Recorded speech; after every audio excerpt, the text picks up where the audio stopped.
Hello friends, welcome to IICS platform. आज है 14 अगस्त और 14 अगस्त के करेंगे हम करंट अफेयर के MCQ। दोस्तों, लेक्चर स्टार्ट करने से पहले चैनल को सब्सक्राइब और बेल आइकन प्रेस करना ना भूलें और वीडियो पूरा देखें जिससे आपकी नॉलेज एक्सपांड हो। चलो वीडियो स्टार्ट करते हैं। फर्स्ट क्वेश्चन है, what percent of retail inflation in July month of 2024।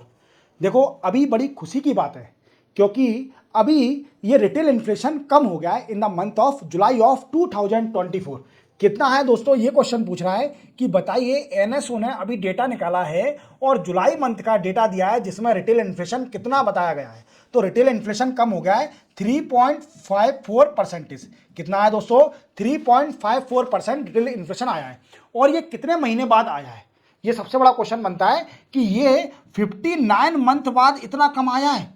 आप देख रहे हो, मतलब नियरली 5 ईयर बाद रिटेल इन्फ्लेशन इतना कम हुआ है। तो बड़ी खुशी की बात है। इसका कारण क्या है? देखो, आप जानते हो कि दिन प्रतिदिन फूड इन्फ्लेशन बढ़ते जा रहा है और जुलाई के मंथ में फूड इन्फ्लेशन भी बड़ा ही कम रहा है। कितना रहा है फूड इन्फ्लेशन?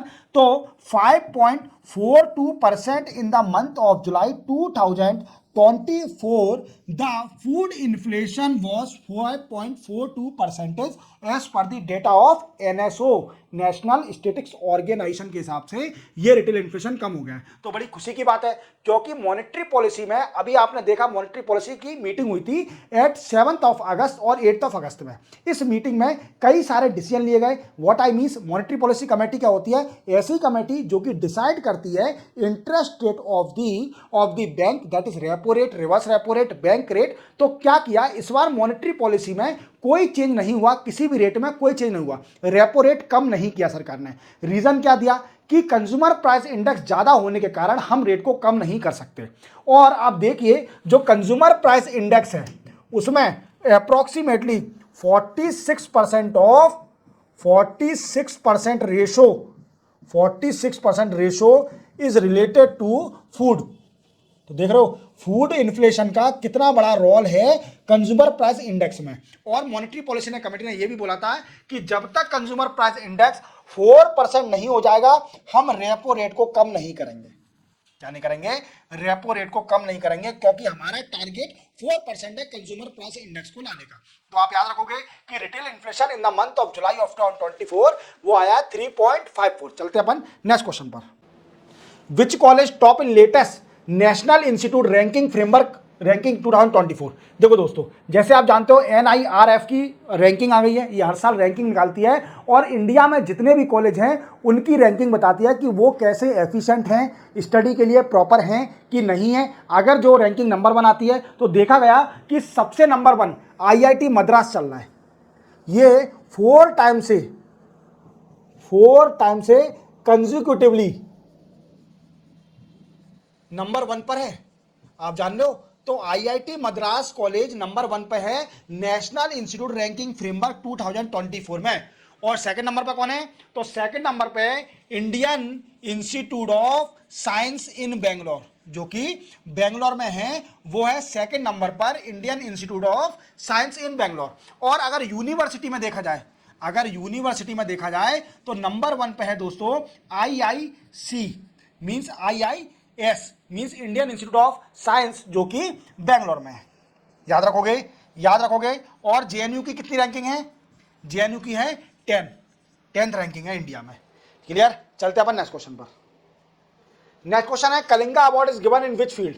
देखो दोस्तों, कलिंगा अवार्ड यूनेस्को देता है। कौन देता है? यूनेस्को। और ये इंटरनेशनल अवार्ड है जो कि साइंस की फील्ड में दिया जाता है। किस फील्ड में? साइंस की फील्ड में। अब क्या हुआ है कि उड़ीसा सरकार ने ऑब्जेक्शन उठाया। लेकिन उड़ीसा सरकार ऑब्जेक्शन नहीं उठा सकती क्योंकि वो बीजेपी गवर्नमेंट है।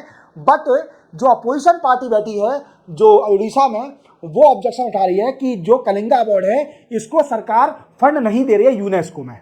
अब क्यों नहीं दे रही है? इसका कारण है, क्या कारण है कि दोस्तों सरकार ने 2023 में क्या किया था, जितने भी साइंटिफिक अवार्ड है, साइंस के अवार्ड हैं, उनको सबको मर्ज करके, अमलगेट करके एक नया अवार्ड बना दिया। दैट इज कॉल्ड राष्ट्रीय विज्ञान पुरस्कार। ये क्या है?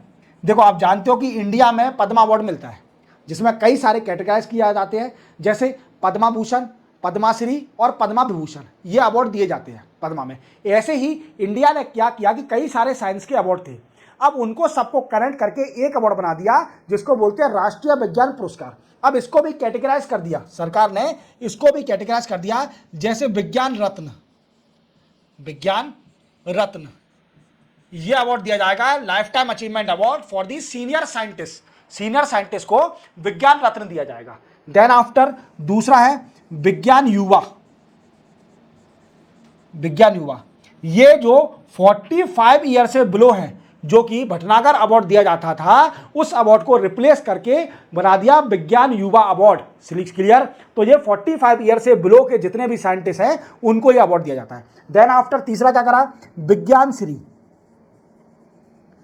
विज्ञान श्री में सारी जितने भी साइंटिस्ट होंगे सारे साइंटिस्ट कवर किए जाएंगे विज्ञान श्री के अंदर। और फोर्थ है लास्ट कैटेगराइजेशन विज्ञान टीम, ये अवार्ड टीम को दिया जाता है जिसने भी साइंटिफिक वर्क करा है। और इस बार 2024 में जो चंद्रयान 3 की, जो कि मून लूनर मिशन था, उसको जो साउथ पोल पर लैंड करा गया था, चंद्रयान 3 जो कि सक्सेसफुल हो गया था, उसको दिया गया है विज्ञान टीम अवार्ड। ठीक है, तो क्या है कि जो अपोजिशन पार्टी है उड़ीसा की, वो ऑब्जेक्शन उठा रही है कि सरकार कंट्रीब्यूट नहीं कर रही है कलिंगा अवार्ड में, और कलिंगा अवार्ड एक इंटरनेशनली अवार्ड है।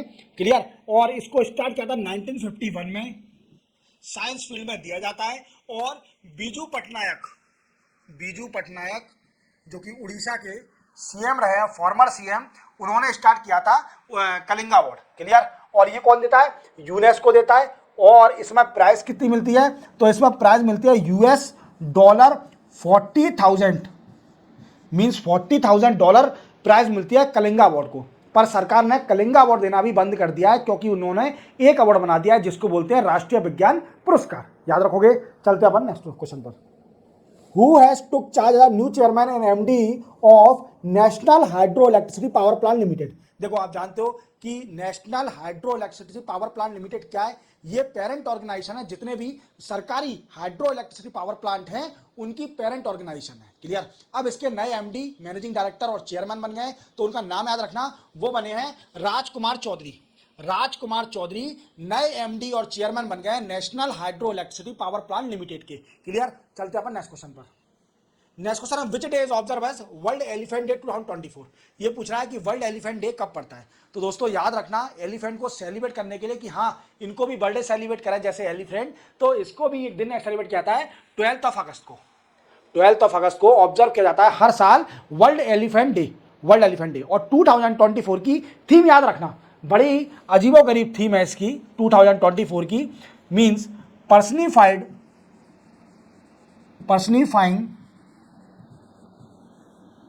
प्रीहिस्टोरिक ब्यूटी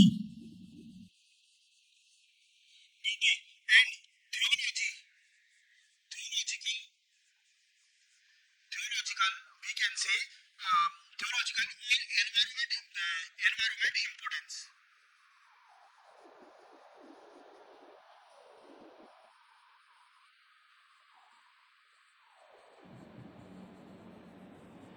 थोड़ा इंपॉर्टेंट बड़ी है थीम, याद तो आप कर ही सकते हो, अगर नहीं भी होती है तो स्टार्टिंग के 2-3 वर्ड याद कर लेना, वही सफिशिएंट है, आपको एग्जाम में देखते क्वेश्चन देखते याद आ जाएगा। क्लियर? और ज़्यादातर थीम बहुत कम ही आती हैं, पर मैं बता देता हूँ for your enhancing the further knowledge related to world elephant day. Clear?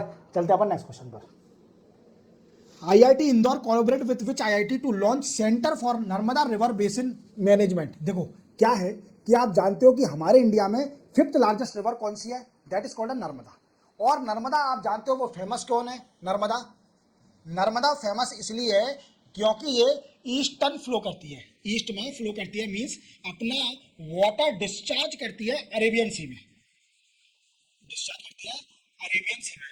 और कुछ ही रिवर है जो कि अरेबियन सी के अंदर डिस्चार्ज करती है अपना वाटर, और नर्मदा सबसे बड़ी रिवर है जो कि वेस्टर्न साइड फ्लो करती है।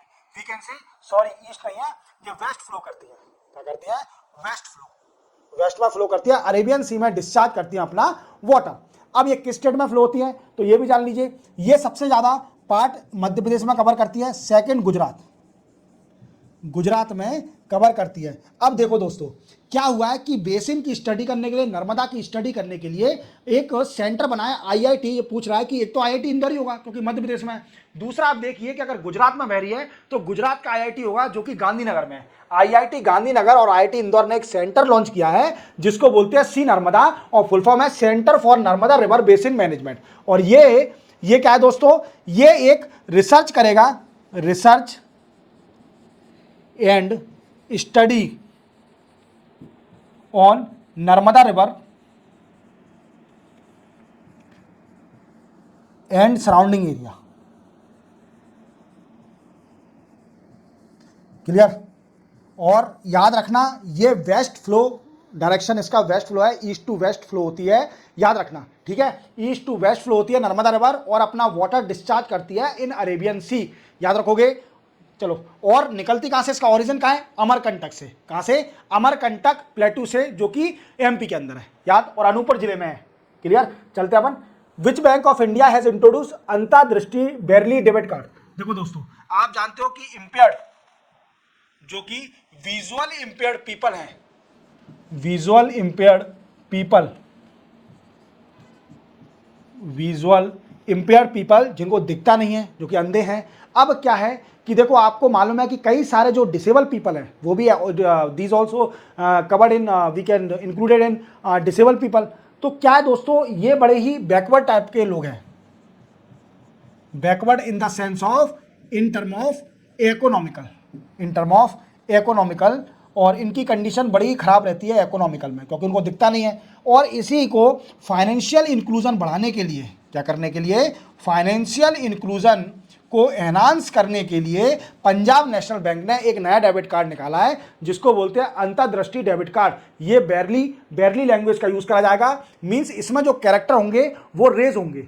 तो क्या है कि जो अंधे लोग हैं और वो क्या है टच करके पढ़ सकते हैं, उसको जान सकते हैं, डेबिट कार्ड का यूज कर सकते हैं, फाइनेंशियल इंक्लूजन होगा इससे। तो वो कौन सी बैंक है दोस्तों, पंजाब नेशनल बैंक ने एक डेबिट कार्ड निकाला है जिसको बोलते हैं अंतर्दृष्टि बेरली डेबिट कार्ड। क्लियर। और इसमें बेरली लैंग्वेज आप जानते हो ये उनके लिए विजुअली इंपेयर्ड लैंग्वेज, जो इंपेयर्ड पीपल है उनके लिए ये लैंग्वेज है। और इसमें क्या होता है कि रेज होते हैं कैरेक्टर, तो जो विजुअली इंपेयर्ड पीपल होते हैं वो उसको टच करके आइडेंटिफाई कर लेते हैं कि क्या लिखा हुआ है।